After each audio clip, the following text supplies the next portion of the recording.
Welcome back to Strength Cultures Podcast, number one in the hearts, number one in the charts. We're back with Mackenzie Baker, second time on the pod. Yes, thanks for having me, Great fellas. man. Thank you for coming down. You're down for another UEBC. That's exactly right, mate. How'd it go? Great. I mean, can't complain about anything. I really enjoy presenting. This year I tried to, be more myself, and I think even over the last year, my approach towards nutrition and what it does for us as people in this world, my approach has changed, and that I think is reflected in how I coach, how I talk about nutrition. So it was really good to have the opportunity to sort of expand on some of those points at the conference. Yeah, we're just speaking off air quickly, but your episode, I can't remember, it must have been 12 months ago. When was that? It was 10 months ago because the UEBC was a little bit later last year. Yeah. So your episode with us, whatever number it was, if you haven't checked it out, I'd recommend checking it out to the people that are tuning in for this one. But we were just talking off air. It was a bit of a pivotal episode in our catalogue, I guess, because we spoke a lot about non-tracking strategies. And since then, I've noticed a shift in how we not just help clients, but also ourselves as coaches, and how we're navigating. Like Didier no longer tracks. It's gone. It's done. And you're now eating meat. No, eating meat. That's not your fault, Dave. But it's no secret that you've been very influential on me. I think us as a whole when it comes to nutrition. And I think prior to actually meeting you and you coming down for the podcast, things are already moving in that direction.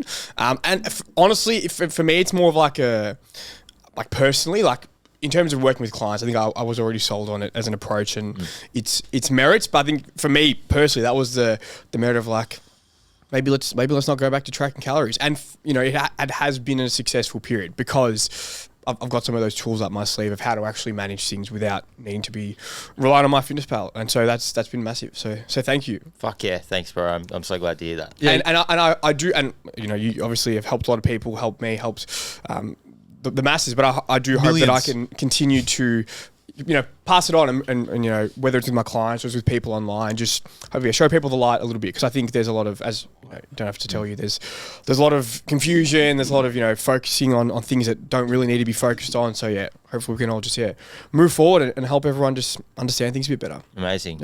Yeah. So have you said you had some updated ideas? Yeah. I wouldn't mind talking about them, actually. I guess that's what we're here for. Yeah, we're here to chat.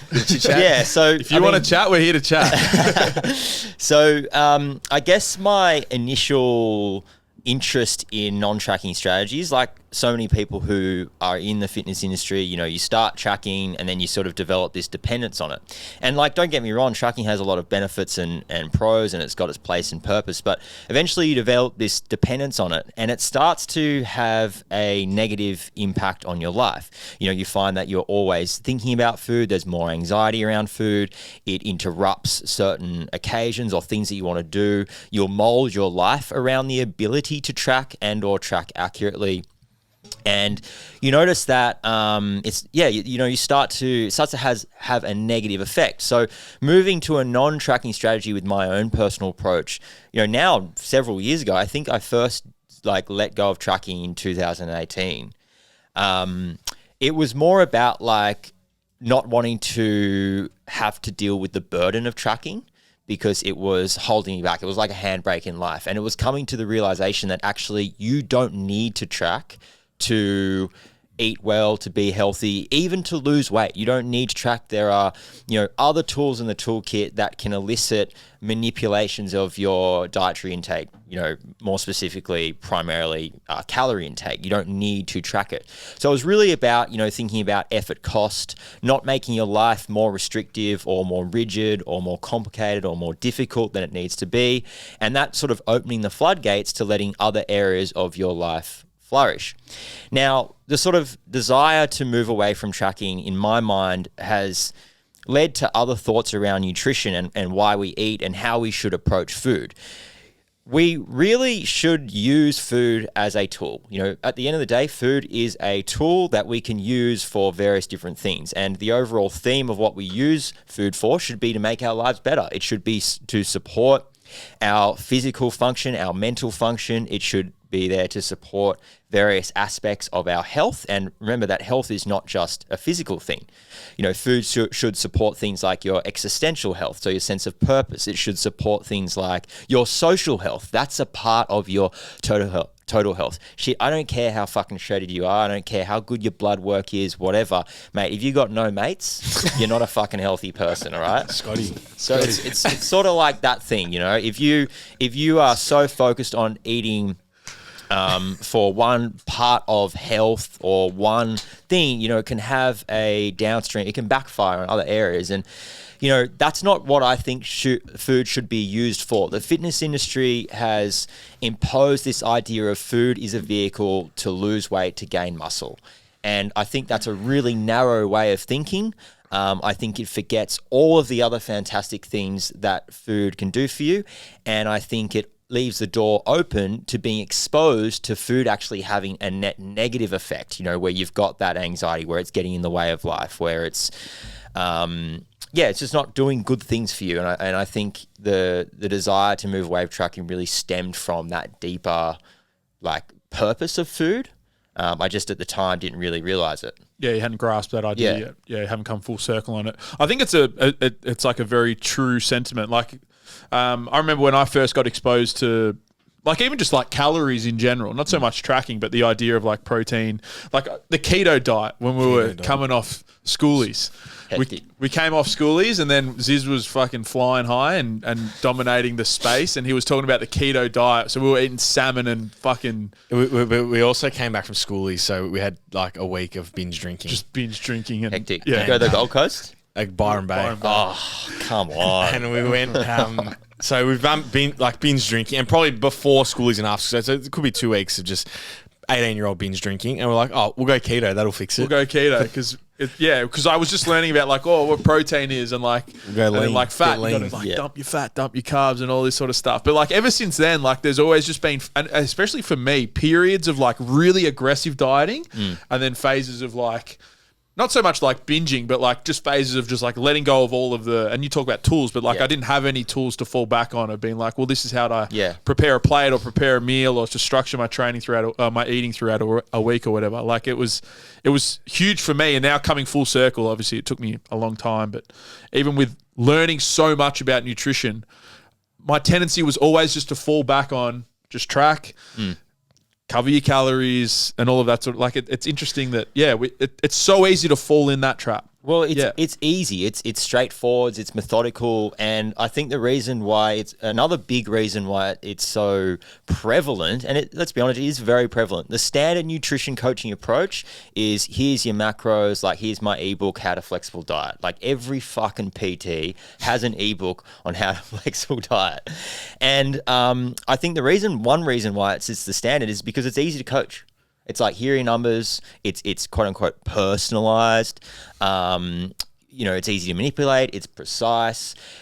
Doing sort of more of a behavioral side of or approach to nutrition. Looking at what people actually want from food, what are their values, their own personal priorities, and things like this, and then troubleshooting and problem solving. This is a mentally taxing endeavor. It's mentally taxing to try and work through that.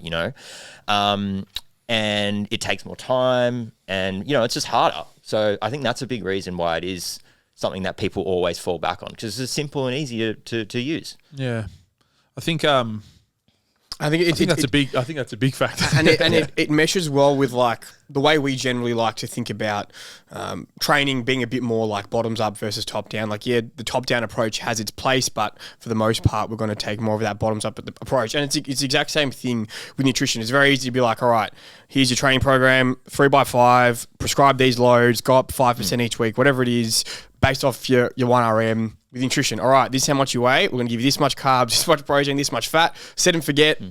Sorted. That's it. It's harder to talk to a person and see where they're actually at and work out what they need out of nutrition, how that fits into their life, and then work a bit more on the fly. It's easy to be all right, you come in, this is what you weigh, cool. Bang, bang, bang, catch you later. It's harder to actually talk to people and actually understand where they're at, what they need, what they don't need, the challenges they've had in the past, who they are as a person, all these things that actually factor into what the best advice to give them is. And that's going to look different, obviously, person to person. And sometimes it's telling them to do nothing. Sometimes it's telling them just do exactly what you're doing.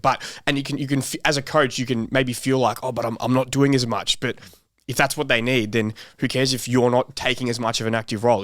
If their nutrition is getting what they need out of life, then take that step back. You don't have to always feel like you're steering the ship and you're, making personalized adjustments. Like, it's almost like a bit of an ego thing, I think. Like, feeling like you're, oh, look at me with my numbers and my macros. And it's like, nah, like, are we actually helping people?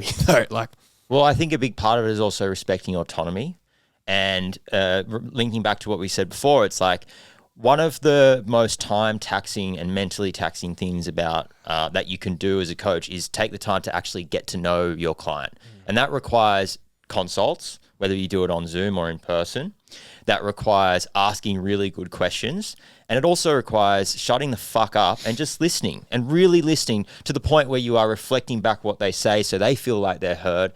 And then, that's how you sort of uncover what someone really wants out of food. That's how you uncover where and why they're struggling, rather than just slapping a Band-Aid on it. Oh, here's your macros. And then you're doing a 2-minute check-in every fortnight. Oh, here's your updated macros. Oh, we'll leave them the same. It's like, that's not coaching.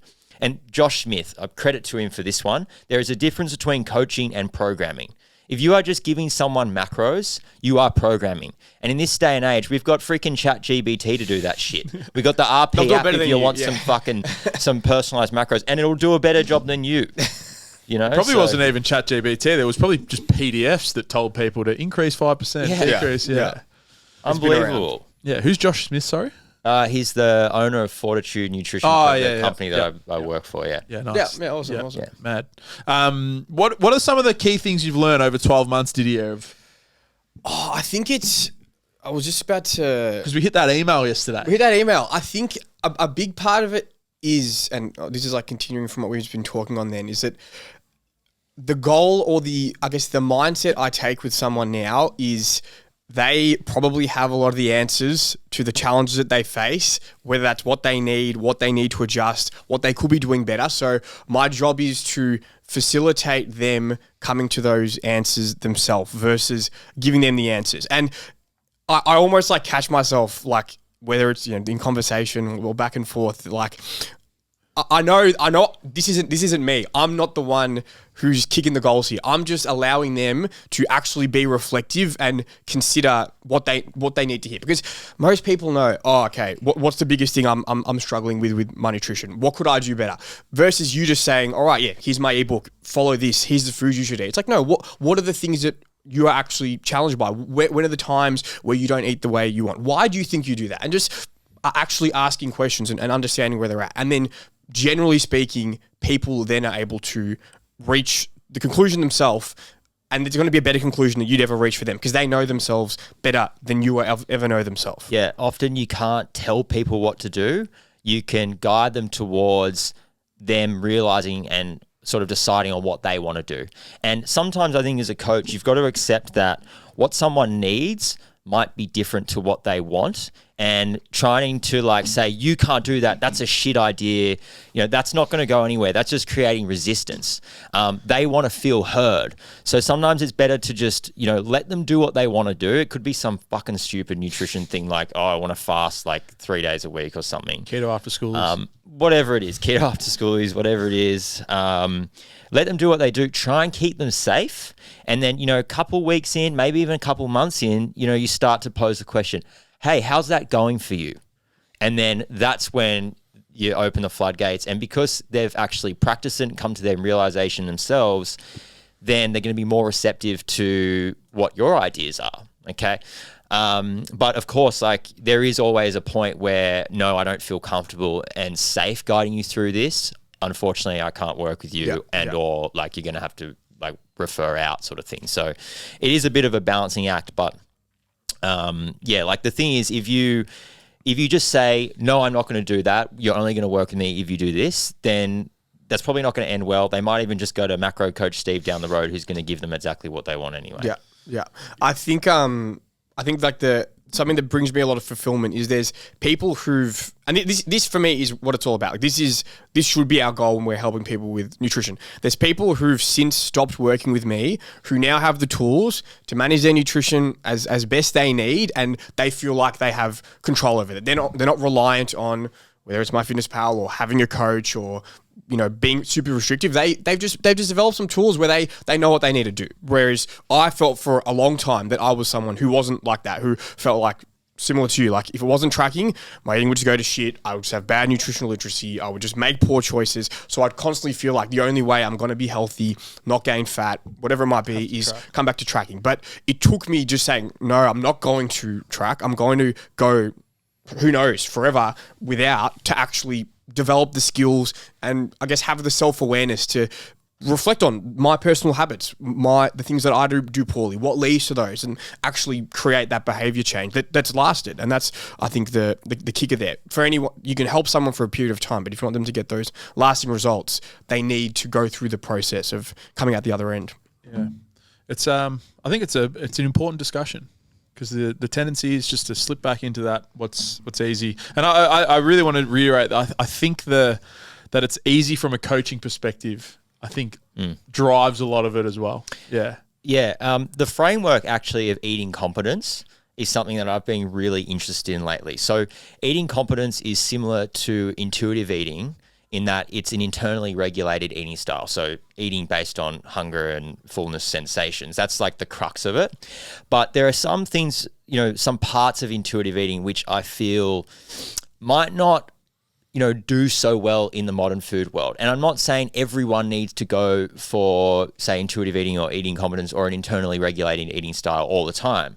But I'm just saying I think it's a really good endpoint to aim for.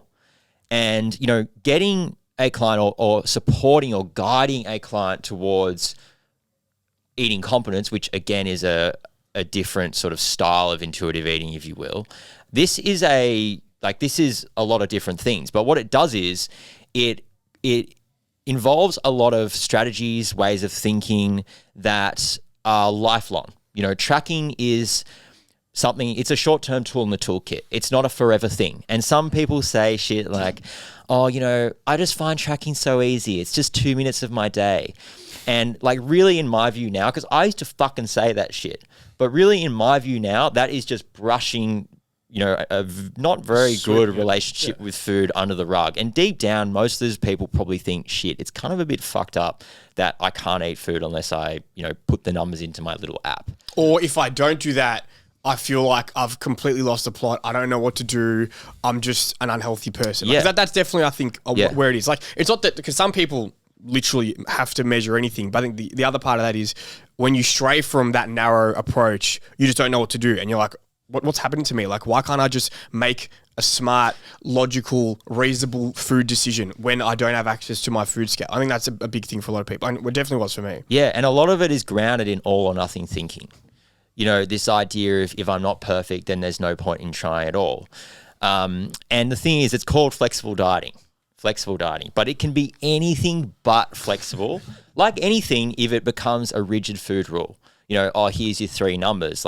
Flexible dieting can eat whatever you want, but all of a sudden I'm married to these 3 numbers. And if I fuck them up, then all hell breaks loose. I'm a failure. I feel like a failure. And because I feel like a failure, I don't think I'm very good at this thing, so my motivation to keep going is diminished, which is another reason why, or a main reason why, sort of coaching approaches that rest upon criticism and shame don't end well. Think about a particular sport that you've tried, whether it's running or I don't know, anything, powerlifting. You probably really like powerlifting. Well, part of the reason why you blokes love it is because you're fucking good at it. If you were shit at it, you might not have done it for very long.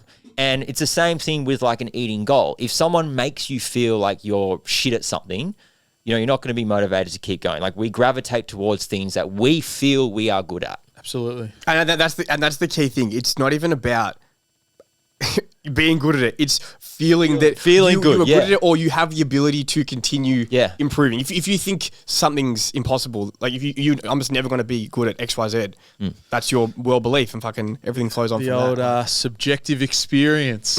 Well, that's a big part of it. Yeah. Yeah, that is a good point. Like it's not about objectively being good at something. It's your perception of whether you're good at something. Yeah, the subjective experience rules supreme again. The old BPS. Back here we are again. BPS model. I think it's a mad. So, because you were also doing a study on energy availability for surfers, That's exactly right. and it's completed. It's completed. How was your experience with your first dipping of the toes in the research world? Oh. So here's the situation. No, look, it was great. My master's did, okay, let's be frank here. Doing a master's did sweet fuck all for my ability to earn money. Yep. And not very much for my ability to be a better coach. Okay. But what it did for me was stroke my ego. That's important. B, give me a short term being 3 years, sense of purpose. Yep. And it taught me about research. And I think that's pretty cool. Like how studies work, what's involved, like the various steps to take. And, research, like we have so many different sources of information to try and answer questions that we might have.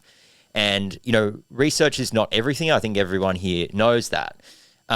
We want to consider, like, if we think about what evidence-based practice is, it also considers like personal preferences, anecdotal experiences, all these sort of things, and mashes them together. But, empirical research is still probably the most controlled and robust source of question answering that we have. Absolutely. But me doing the study made me realize how flawed it is and how it's very difficult to draw firm conclusions from a research study. Like, my paper was, I'm going to call it a pilot study more so. It used questionnaires as surrogate markers to assess for low energy availability risk. So what is low energy availability? In layman's terms, it's essentially the amount of calories you eat minus the amount of calories you use to do exercise. And whatever is left over, if that amount left over falls below a certain threshold, then in theory, your human bodily function declines. And then we get a collection of symptoms characterized or termed relative energy deficiency in sport, or REDS. And these can be quite harmful. They can have big impacts. They can be long lasting, and they're no joke. Now, because a lot of athletes in highly demanding sports, endurance athletes, this sort of thing, or sports where there is like a weight component, so gymnastics, cycling. So you have this combination of being weight sensitive or conscious of weight, but also we burn so many fucking calories. Just by the activity. Yeah. So this really is a breeding ground for this low energy availability thing, under eating essentially. And although it's different to energy balance. Okay. Now, I had suspicions that surfers would be at risk because my own personal experience of surfing is, you're having so much fun, you're focusing so hard on the task at hand that you actually forget how hard you're working. And then, so many times you would surf, it was a good day, and by the end of the day, you'd be completely cooked, like you'd be wiped out. And it's like, there must be, some pretty hefty demands here. So I looked at the existing research, and everything indicated that surfing is a demanding sport, which I sort of found surprising, but at the same time, not surprising. It has similar energy demands to intermittent high-intensity sports, so things like AFL, soccer. Then I looked at the research in soccer and AFL. Shit, these athletes, like the prevalence of low energy availability is really high. So then I did the same thing in surfing, and indeed 50% or 57% of the sample was at risk. However, like I said, we didn't measure energy availability directly. We just used questionnaires to assess possible risks. So it's heavily flawed. But even if you were doing it directly, because I looked at all the studies that did, and if you've done SNA, you know what it's like. There are so many measures that you need to assess for energy availability that getting that information is just like... You can't do it. Like, how are we going to know someone's exercise energy expenditure in a practical real-world setting? It's just... You're throwing shit at a wall hoping something sticks. Yeah. So, that was my experience. Yeah. So... And the conclusion was... 57% of surfers are at risk of low energy availability. Yeah. Further research should be conducted to assess whether... like surfing organizations should intervene and take action, pretty much. Yeah. And that study is under review for publication. I've submitted it to so many fucking journals, and you know, What's this process like? fucking don't Just get send me them the started. PDF and a $100 check and say, No. "Please." You got to do like, so they all have their own formatting requirements, and they need other things. And sometimes you put it in one big document. Sometimes they want it all separate, different documents. You got to fill out all this shit. You got to do all this stuff that, you know, takes a while. And then they review it. They'll give you like I guess a desk review or a desk answer where they're like, we'll pursue looking at this further, or nah, not for us. And then you got to pay them like $3,000. What? Bro, publications, this is a fucked thing. Like, you're the researcher, you do the work, and then you got to pay to get your study published. Fucking hell. Like, often universities will foot the bill, or like people get sponsored to publish studies. But yeah, that's the situation. Is it just 3,000 to get it on the, or is it like an ongoing fee as well? No, it's 3,000 like to get it on the journal, like, so, you know, appear on PubMed or whatever. Yeah. Wow. It's pretty fucked up. That's wild. That's crazy. Well, so out of all the research, practically speaking, your advice to surfers? 8 more. Oh, Have a few up and goes. I just think this is applicable to like pretty much all weight conscious sports. Yep. You obviously want to be aware of your weight, but you also want to be equally aware of underfueling. You know, everyone's thinking about weight. We want to think about that, yes, but we want to think about underfueling. And if you suspect that you might be underfueling, start to run experiments. I'm going to eat more for 2 weeks. Reflect. What did anything bad happen? Nothing bad happened. You know, it's crazy. Like, it's energy balance, right? Simple concept, but it's dynamic. There are variables that make up this equation that are moving all the time, and they are intrinsically related as well. Like, you eat more, you know, to a certain point, actually start to expend more energy, right?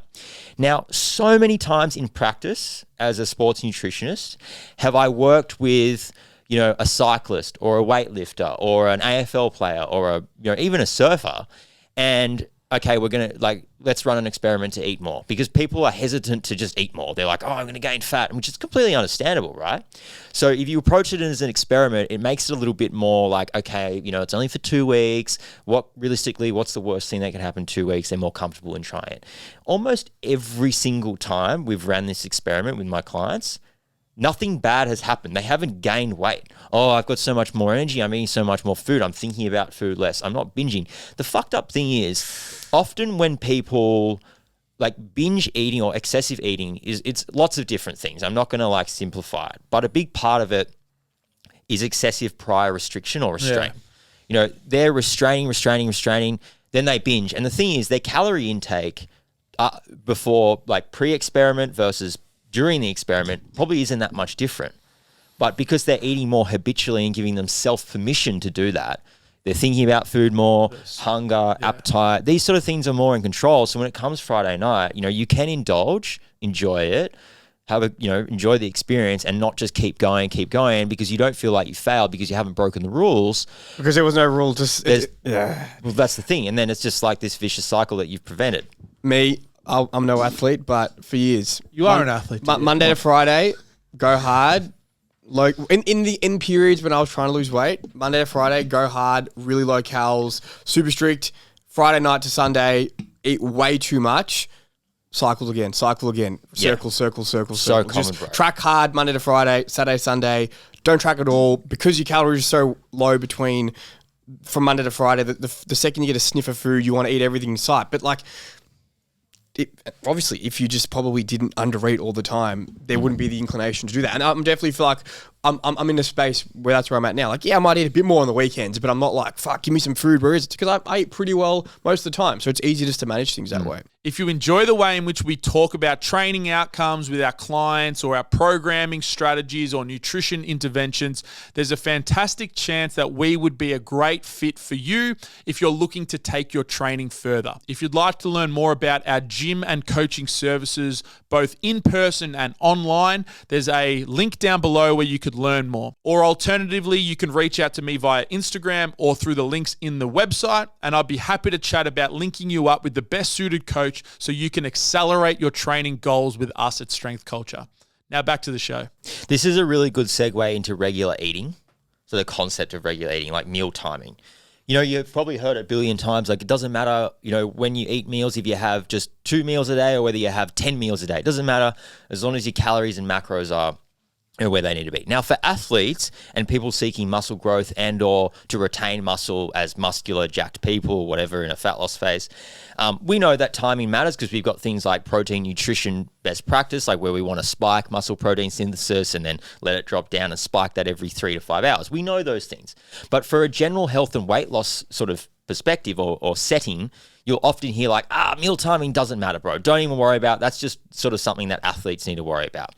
Now, I'm telling you that it absolutely matters. Skipping breakfast, you know, leaving large gaps between meals, you know, having like, you know, lunch and then not eating anything until like 8 p.m., this leaves the door open to ravenous hunger. Now, if you've got big peaks and troughs in hunger levels, then you are more likely to be in an impaired position to make well thought out, well considered food decisions. So one of the biggest things, and this is actually a part of the eating competence framework, is regular eating. I think it's similar to what you're saying there, but in like a more micro, like on a within day basis. Whereas the whole like I'm restricting throughout the whole week only to overeat on the weekend is just that on a week time scale. Absolutely. Yeah. It's I was gonna say I find breakfast the biggest one for me, and I noticed this while I was away overseas. Some mornings Deuce and I would only get a coffee, and those days I'd find like I'd be sitting on the beach reading my book or whatever, like my concentration and focus would be diminished. And I was like, there was a period where I was like, we just kept doing that. I'm like, I don't feel really good. And then I was like getting really, really hungry. So we started going to the supermarket, getting some yogurt, some fruit, and having that sort of stuff for breakfast, because that's typically what I do at home: yogurt, eggs, bit of fruit and stuff for breakfast. And I feel so much better. My concentration's better. And again, pure anecdote, but is that a common thing that you find with people? They do tend to miss breakfast in the morning?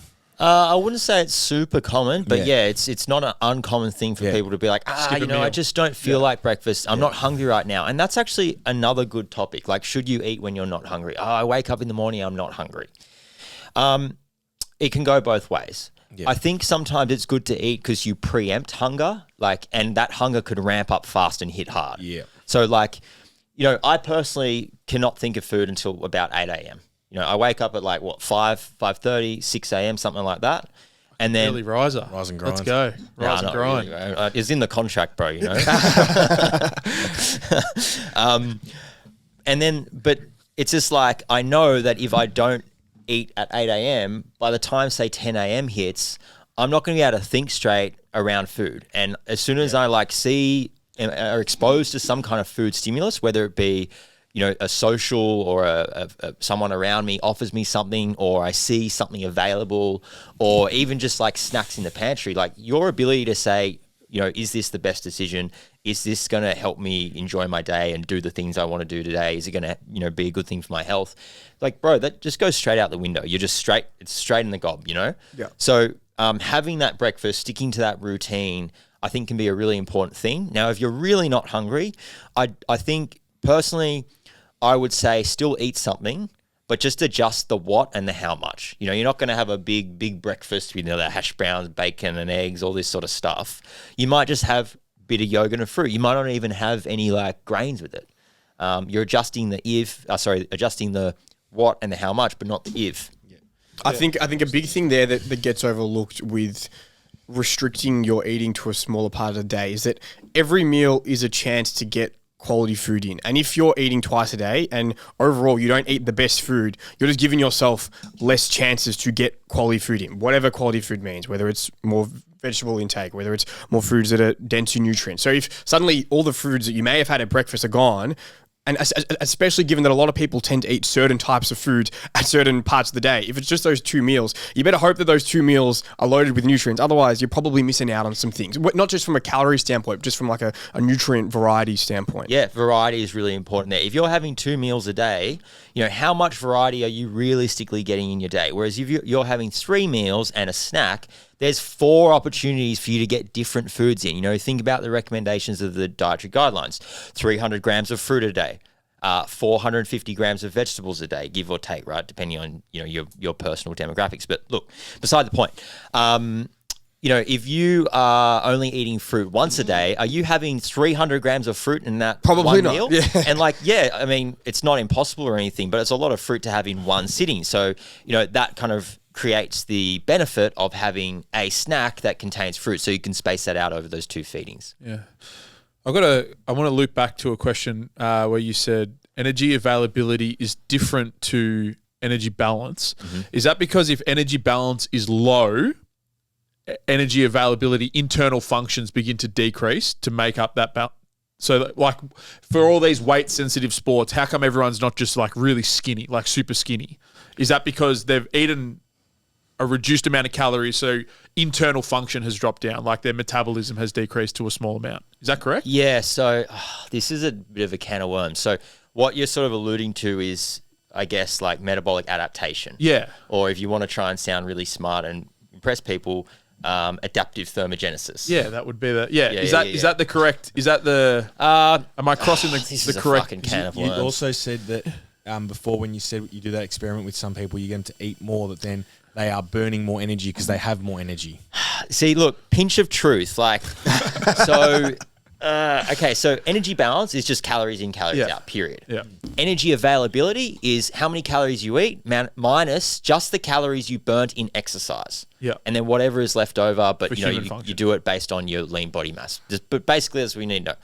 Now, metabolic adaptation. I think in almost all times when people talk about it, like, like Sally, who's 45 with 3 kids and wants to lose 5 kilos. You've been doing your fat loss phase for 8 weeks now. We're going to do a diet break because you've probably got some metabolic adaptation here, and we just need to bring that back up to baseline, sort of thing. Like, it's not applicable there. Like, realistically, the amount of actual metabolic adaptation, which metabolic adaptation being a reduction in the amount of calories that you will burn as a product of weight loss and as well as eating less calories. Yep. Realistically, how much of this metabolic reduction, when we say metabolic, we're just referring to. See, here's the thing: people are like, "Oh, my metabolism's broken." They think it's like a fucking organ or something, like some kind of gland. It's like it's just really a unit of how much fuel the machine used. Yeah. And we see a reduction in that. In most settings, the actual magnitude of reduction is, I feel, insignificant. But when we're talking about athletes, it is a bit of a different situation. You can be in a state of low energy availability. So I'm going to say this really slowly. You can be in a state of low energy availability, but not be in a calorie deficit.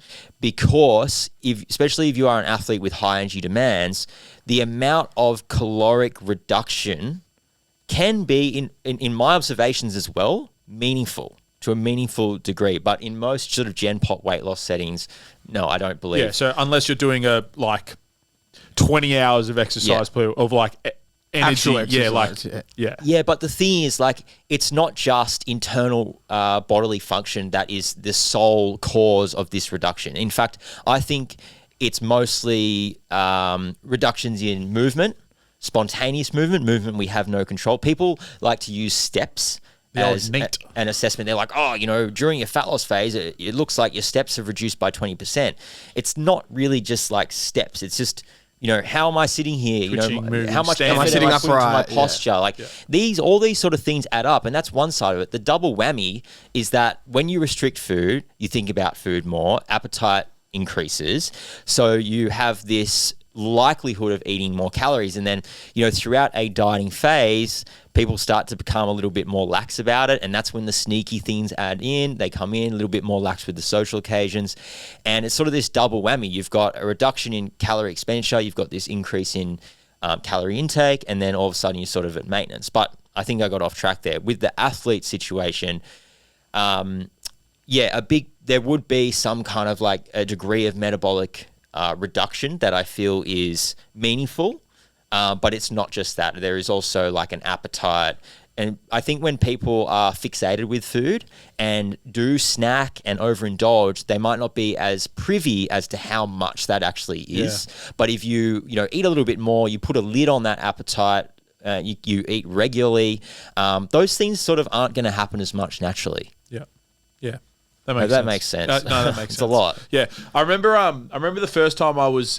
I think Lane Norton put the video up, and how it's like energy in versus energy out, but then all of the sub processes that actually affect that. So like the easy one is the thermic effect of food, being that like if you change to a more protein-rich diet or whatever, the thermic effect of food goes up, and it actually impacts the amount of like actual energy, like all of those like sub qualities that underpin both sides of those equations. There would be a lot that actually go into how much is available. They all add up, Yeah. but I think just the thermic effect of food on its own is like a pretty small thing. Yeah, but that was just the one that, yeah. But there's all sorts of influences to both ends of those equations. Yeah. Nice. Cool. Any other nutrition questions? Anything at all? There was no such thing as a dumb question. So No such thing. One of the biggest things that I found has helped me, and something that I straight try and get clients to do instantly, is just protein consumption. Have you found much benefit with that from like people feeling like, if you ask them, feeling more satiated and less likely to snack if you do increase more frequent protein meals throughout the day, more higher protein meals throughout the day? I've had clients say, I feel so much fuller. Yeah. And I think this is a product of, the work that I've been putting into protein. And, there is research to say that protein is highly satiating, all well and good, right? But I personally think that plant fiber is higher up on the list. Think about it. A steak versus a big plate of vegetables, if you even match them for calories. I think that both are, quite powerful.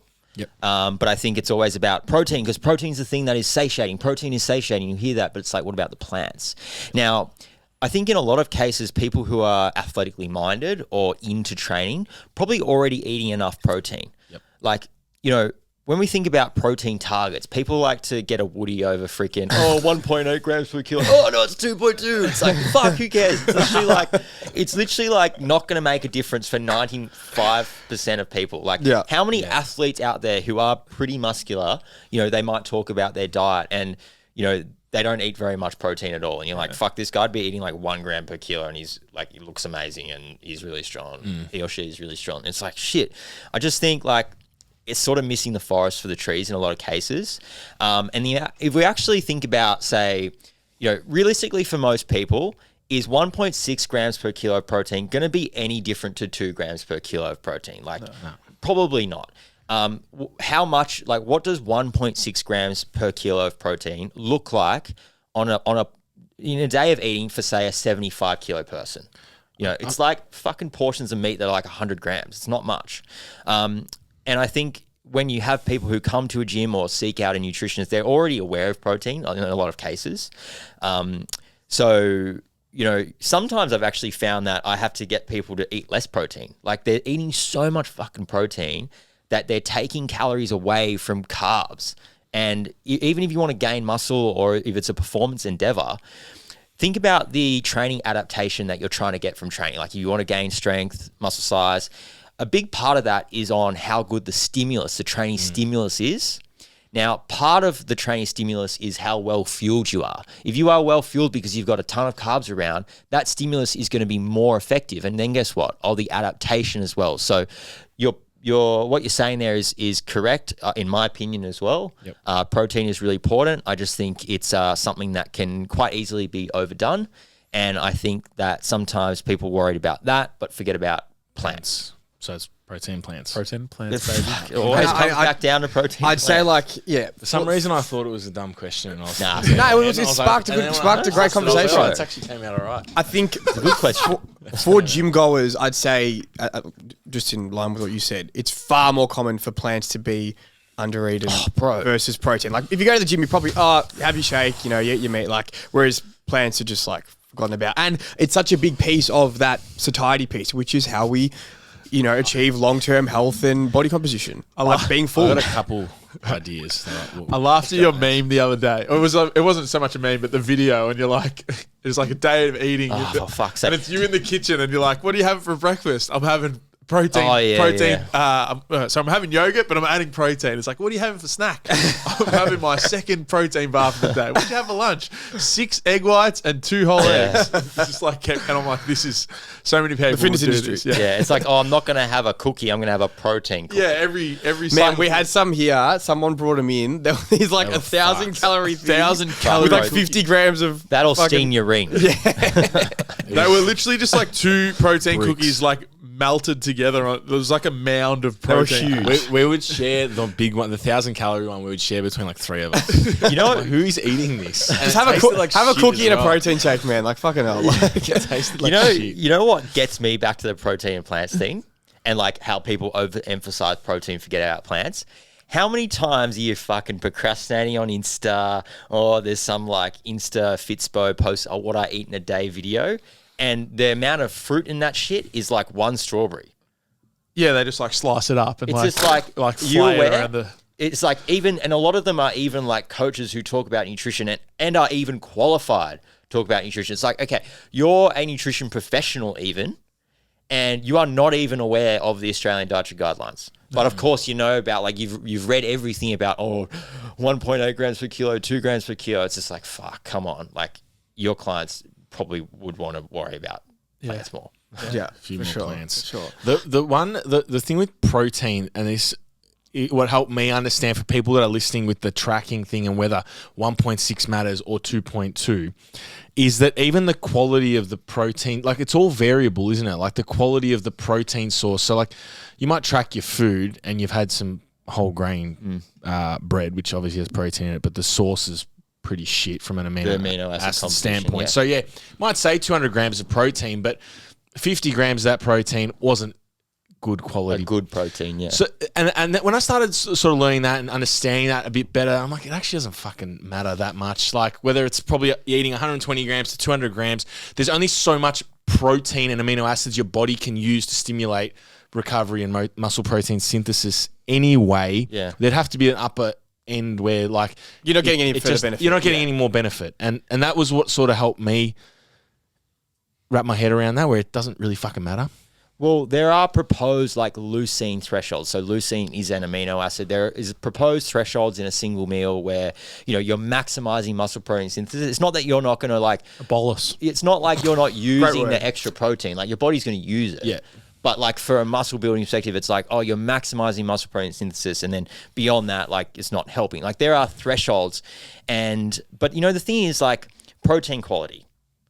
Fuck. Okay. If it matters, it's really small. I believe, I haven't personally read the studies, but I know there are papers where it's kind of saying it makes no difference. But I think we've got to zoom out a little bit more and think like, does it matter? Again, think about the people you're working with, think about what their diets look like. Are we really going to is it really efficient for us to be hammering in like, you got your protein from lentils. That's not good enough. It has to come from like a complete freaking animal protein. It's like for most people, it doesn't fucking matter. It's not going to make a difference. Yeah, eat a variety. Eat a variety. Eat a variety. Yeah. Different sources.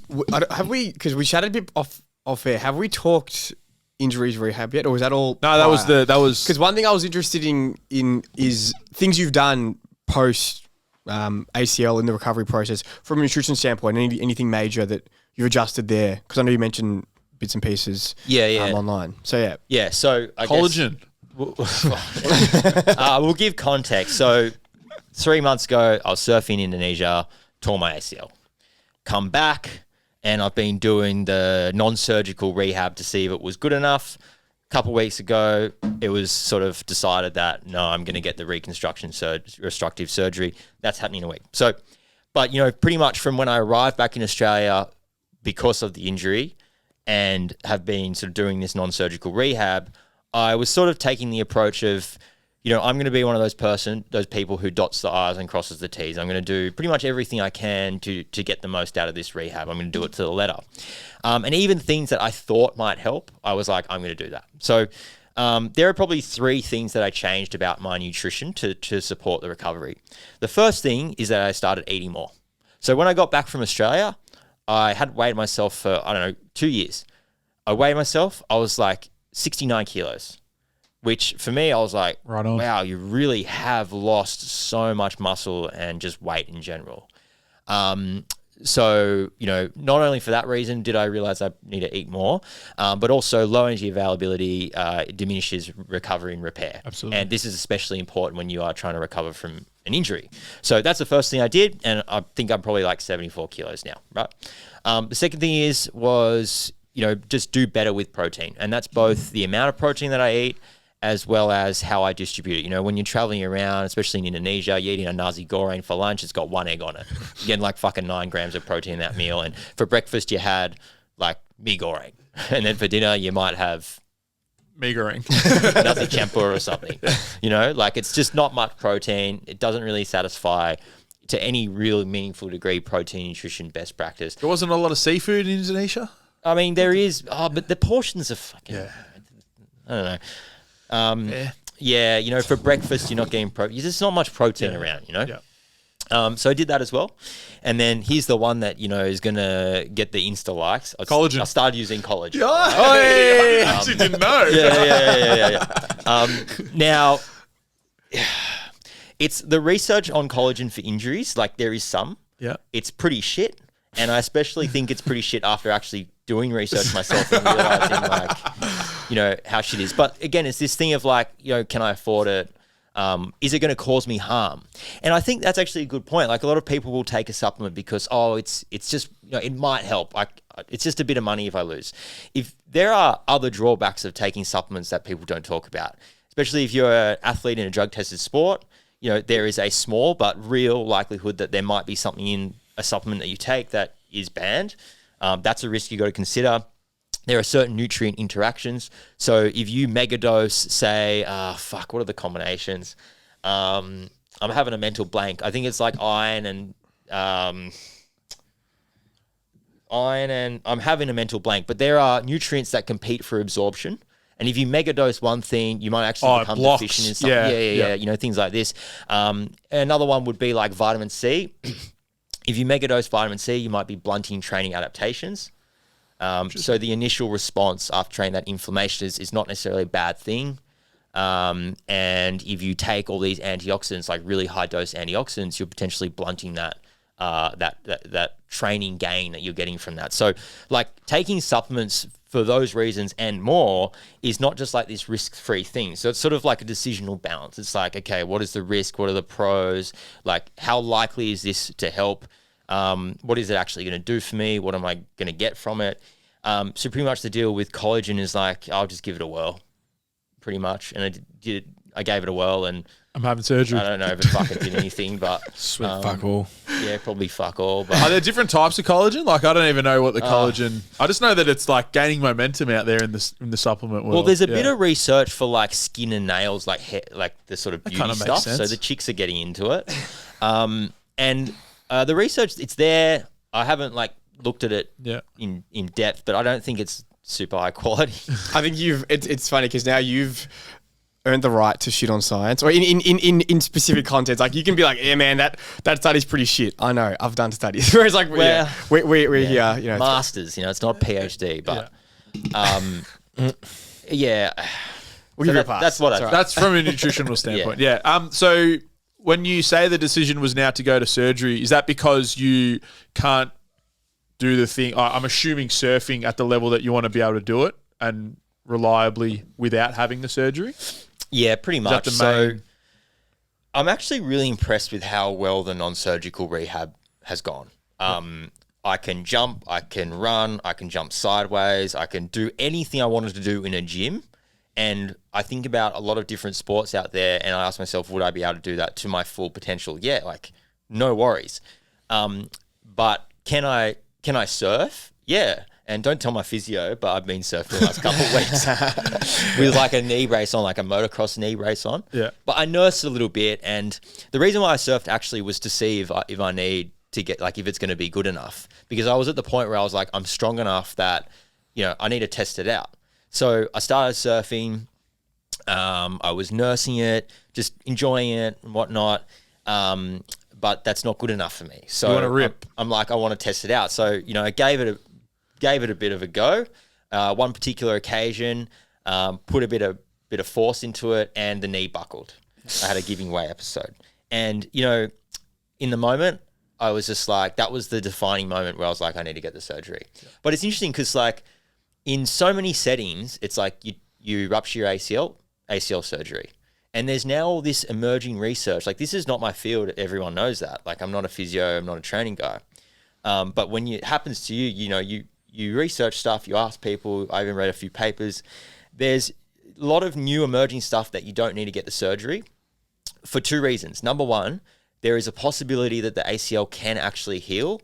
And the chances of this happening are improved with what's called a cross bracing protocol. I believe it was Dr. Tom Cross in Sydney. And it's like you put it in a brace, it's 90 degrees. And then after 4 weeks, you add a bit of range. Now on MRI, there's been evidence of healing at 3 months. But From a full rupture. Full rupture. Wow. I believe so. Fuck, don't quote me, actually. But I think it is full rupture. Yeah. But it also depends how it done. breaks. Like mine folded in on itself. Yeah. So it's not like, yeah. And then even if you don't repair it, like there's this active versus passive strength. And if you can get everything strong enough, there's this concept that the muscles will sort of do what the ACL... They take up the slack. Yeah, take up the slack. And it really seems like people are just going straight to surgery, and like there's been this lack of people exploring the non-surgical route, because ACL reconstructive surgery, as you guys would know, is like, it's fucking gnarly. Like they drill screws in your bone, they take a bit of your hamstring out. It's going to be 6 months before I can surf again, and it's going to be 9 months before I can probably surf well. That's if things go well. It's fucking gnarly. Yeah, it's a big decision to be made. Yeah, it's a big decision. My mum's she did both her ACLs. One she didn't have surgery on. And I can't remember the because I was younger when it happened. I'll have to ask her again. But the second one she did, she had to get surgery. I can't remember why, again, the specifics. But there was one that has healed normal with no surgery. But yeah, the Lars, what's did you look into that at all? Is it the Lars surgery? Remember Nick Malcheski from the Swans? There was this period where a couple of AFL players... It was like German. They were flying to Germany and they were coming back in 3 months and playing AFL. Oh. They'd get like they'd inject it with something. I do remember. I don't remember the exact something. What's this? It's new. This was like, so it was called, I believe it was called Lars surgery. Malcheski got it. Nick Malcheski played for the Sydney Swans. I definitely remember he got it, and he was back within 3 months. Hang on, we're going to pull that it up, Jamie. I thought you'd be all over it. It hasn't popped up. Maybe it's died. Maybe it didn't do its... I don't know, but this like could have been 10 years ago. Where I'm getting the rehab done, like they're pretty by the book. Like they work with a lot of athletes in like professional tested sports. It's pretty funny because I'm going to my physio. I'm like, bro, like I know you work with a lot of athletes in these tested sports, but you know, if there's anything that I need to take, then just let me know what it is. He's like, no, there's nothing. I'm like, come on, bro. Like, I'll just go and talk to Luke Lehman. Luke Lehman will give you a whole plethora of ideas. Growth hormone of sorts. Did you ask him on the weekend? Yeah, he would have had a few. He's like, this is the guy you need to talk to. No, he's not. Lars is ligament augmentation and reconstruction system. So it's artificial ligaments. So it's because obviously synthetic. Synthetic. So obviously a typical one is the hamstring graft. They literally pull part of your hamstring tendon and wire it up and fucking just drill it into the bone. Have you seen, I don't know if you want to do this before you go in, but have you seen the videos of them testing the ACL once they've reconstructed it whilst you're under? No. Because obviously, once they attach it and drill it in and all of that sort of stuff, it's as strong as it needs to be. But what you're actually recovering from your rehab process is like the hamstring and the quad and the connection of it and getting your motor skill back and you're walking in your range of motion. But the actual structure is as strong as it needs to be. They fucking drilled it in. They fucking test it, man. They're like yanking on your bloody tibia and they like strap you in. And, but you're under. You're like, hectic. There's videos on it. You could probably say it. Look, the thing is like, I'll be honest, like, you know, this is the first time I had a major injury. Like, I've broken my arm and all shit like that. Yeah. But this is the first time I had a major injury. And it was being really hard. Like, really, really hard. You know, all of a sudden you have your year planned out. You know, you got this thing that you enjoy. You do it every single day. And all of a sudden you're like, the whole year's shelved, the plans. You're coming back to Sydney. It's where you started. You work so hard to leave Sydney. And you're like, you feel like you've regressed in life. And then you just question everything in your head. You know, you've got more time on your hands and you're like fucking thinking about shit. And because it happened at the same time when I finished my master's. I literally finished my master's, like handed it in. I think honestly like 2 days before I did it, even less, 1 day. So all of a sudden you've got more time on your hands and you're like questioning stuff like, what am I going to do now? Where am I going to take things? It's been fucking hard. But now the attitude I have with the surgery is just like, it's going to be shit. I don't care. I'm not thinking about it. Like, let's just go and do it. Like, you're just numb to it. It's not to say that I'm happy about it. It's just like, you're accepting. Fuck. I'm just like, I don't want to think about it, bro. Like, it's one of those things. Just like, I don't want to talk about it. I don't want to think about it. Let's just go. I'm fucking done. Yeah. You know, that's the attitude. Absolutely. I think it's a good attitude to have. Probably not. But people are like, oh, you should be looking to the positive side. I'm like, you fucking tear your ACL. There's a cycle that you have to go through. That emotional, the emotional load matters. It's like a breakup. What is it? The 6 degrees of separation. But there's a lot of change happening in your life at the moment. Like you said, you come back from Indonesia to Sydney, masters finished, more time to think, and you've had, you know, your sense of purpose, which you love. You love your surfing. Probably is a big part of who you are and your identity taken away from you. Well, yeah, you're exactly right. Like, surfing has been a thing that has dragged me out of dark periods in my life. Like, and it actually was a big catalyst for me realizing that the whole fucking gym thing was like, it wasn't for me, you know? And, you know, you need something else to pull you away. It's not just about you moving away. You need something that's going to pull you away as well. And surfing, like, did all these great things for me. I think I mentioned in the last year is, you know, I did it all my life as a kid. And then when I got stuck into the gym thing and being a PT, I didn't surf for like 5 years. And, you know, then I realized that was a really bad thing for me. It wasn't me, blah, blah, blah, blah, blah. And surfing like pulled me out of that negativity. So it's kind of like something that I think now retrospectively I place too much importance on. Like, it became too much of who I am. Yep. And, you know, as soon as that, it's sort of like people who their self-worth and their identity is based upon how they look.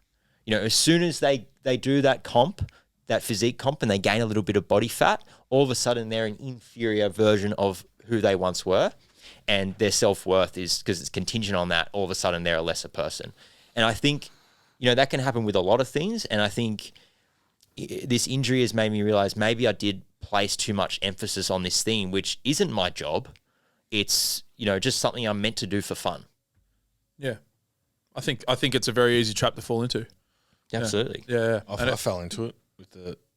And it's probably taken me a year with the whole powerlifting thing to fully come to terms with, I'm not a powerlifter anymore, and I don't need to be one. I felt like I had to be one but I'm still lifting weights and whatnot. But yeah, it took me a while to. It was like a part of me that was like holding on to it, like, no, I've got to do it. I've got to be that person. But I feel like it takes time to accept things and to process things in your head. I'm not a psychologist, so that's my. But you're still training, you know. I'm still training. You're still strong. I'm definitely going like more down I love the running thing. As you said, that was the thing that probably pulled me away. I'm like, oh, there's this other activity that I'm actually really enjoying. You need something to pull you away. Otherwise, what is there? Otherwise, it's just a bit bleak. Yeah. Yes. Yeah. It's just like, what am I going towards? Like, I'm leaving something. What am I picking up? Yeah. 100%. Yeah. Because it's for me, like, I was doing other hobbies and stuff in my life, but not physically exerting. Yeah. You need that physical exertion, and that was probably the surfing pulled you away from the gym, whereas doing the triathlon and the running has pulled me a little bit more away from, say, competing in powerlifting, but still lifting the weights. But it's like, for me, like, the last 2 years, I haven't done very much training at all. Yeah. But it's more a practical thing. But now that I'm sort of back in Australia and not moving around so much, it's like, you know, I enjoy training. I enjoy going to the gym. It's just the why I do it and how much space it occupies in my schedule and my thoughts is different. You know, it's a different purpose. And it's about sort of, and this is the thing, like, it comes back to what's important to you in the life you want to live, and not letting something take over because you think you're meant to pursue it. Like, oh, I'm meant to be a gym guy because I'm in the fitness industry. I'm meant to always be trying to get jacked or lean, or, like, you know, it's about putting it in its place. Like, it's a puzzle. It's like, this is what I want my life to look like. This is what's important to me. Where does training fit within that? I think it's easy to make it the other way around, where all of a sudden your life is fitting into fucking training. Yep. And there's nothing wrong with just training for training without the goals of getting more jacked, getting leaner, or any of those things that we spoke about. And I think that, again, stems from that whole top end of, similar to the macro tracking thing, that you have to be either getting leaner, or you have to be building muscle, or you have to be pursuing some sort of it's like, there's nothing wrong with just training because you enjoy training and just ticking along. Letting other areas of your life build up. You know, if you've got a goal in your career with study, or it's a family goal, you know, sometimes training and nutrition needs to go on the maintenance burner so you can put something else on full blast. You know, like we kind of move stuff around. It's not going off at all. You're just putting on the maintenance burner so your life can flourish in other ways. I think that's the mindset shift. It's not I'm nailing it, I'm hunting excellence, or I'm doing nothing and going nowhere. There's this middle ground where we're not going backwards, and maybe we're not going forwards, but that's okay. We're just living our life, whether it's with training or whether it's nutrition, whatever it is. It doesn't need to be one or the other. There's a nice happy medium that we should really be spending most of our time in most contexts. I think in most cases, a balance actually leads to happiness in sort of, you know, these people like signing contracts and talking about like their whole every second of their day towards a goal. Like when you get that, what's it going to do for you? You know, when you get shredded, when you get the this, when you get that, like when you get the AMG Mercedes, like what's it going to do for you? Jet ski. You know, when you get the jet ski, what's it going to do for you? We always, we tend to live in this life of like we're always lacking. The next thing's going to bring us that sense of accomplishment or sense of well-being, but it never really does because you get that thing and then it's all right. I'm happy for a week. So you better enjoy the ride because this is life. That's the next thing. Let's enjoy the ride. Well, that was the old gym journey. The journey is the destination. The journey is the destination. We were stoics before we even knew it. Oh yeah. It's fucking oath. Yeah. Nice. Have you got anything in terms of where you want to send people? In terms of, I don't know, just follow you on Instagram? Yeah. Great Instagram content. Love the Instagram content. Quality. Appreciate it. Yeah. Skits. The skits are fun. The skits are great. They're actually I really want to good. do more of that stuff, but it does quite mentally like you got to think about how plan you're going to it, do dude. it. You gotta Creative plan guy. it. You know, you got to go to Woolies and get the Tim Tams because you got to have some props and things like this. You're like, fuck, this is a big deal. I watched your ones and I'm like, fuck, because the same thing. I realised I'm like, a bit goes into making this minute. Like it's not just the fucking. It's art, You got a costume change 4 times. You fuck up a few recordings, got to re-record. Yeah, I know. I try and make it like as minimal as possible because at the end of the day, it is just Instagram. I'm not an influencer. I'm a coach. So it's always about putting that into perspective and not being like, fuck, this is like a job. I try not to make it like part of the job. It's just something that I do for fun. Yeah. But yeah, Instagram is just my name with an underscore at the end. Yeah, we'll link it down below. Yeah, and then there's the podcast. But we're doing we're doing a course at Fortitude Nutrition on eating competence. That's going to be sort of coming out soon. I'm working on it now at the moment. So that's kind of like I mentioned before when we were chatting. It's an approach to eating that, in my opinion, out of all the frameworks out there or approaches that have been proposed, it's sort of the one that generally I feel contributes to a well-balanced, flourishing life and being able to use food to make your life better. So it's kind of geared towards that, and that'll be coming out soon. Nice. I love food. Just, You gotta enjoy food. I love food, man. Food is an experience. I love it. I think about food is good, and it's a big part of how What's the best food in the area here? In the area, there's a lot. Moorabbin is a fucking. Depends what you're after. What are you after? I don't know. Maybe there's like some hole in the wall that you guys is like your best mate, and I don't know. Yeah, Industria would be the closest one is Industria I want Cafe. to go there after. Very quality cafe. Industria, That'd be the best. That is one of our mates. That's exactly what you described. Is exactly what that is. It's not a hole in the wall, but it is one of our mates, Yes. and it's fucking good schnitzels. Schnitzel sandwich. Schnitzel Oh fuck! You burgers, know what yeah. the thing with Schnitzel schnitzel sandwich. is? It's made Even with a love. shit schnitzel tastes alright. It's great Yeah. schnitzel. It's just one of Theirs those is good, and it's made with love. Yeah, Yeah. it's proper. Ange and Maybe Maria. we'll head there. But all the links will be down below. You can check out Mackenzie on Instagram, and all the links to the course and stuff when that pops up will just be through his socials. So thank you very much for coming on again. Thanks for having me. Really appreciate Hopefully it. this one fucking gets above Will Berkman again. Yeah, as long as I beat Will Berkman, that's all I care about. Absolutely. Maybe Angus Bradley as well. Angus Bradley. beat Angus. We've got a few in there, but beat them all. We'll push it. Thank you very much for coming on. 5 stars on Spotify. Subscribe to YouTube, and we'll see you next week.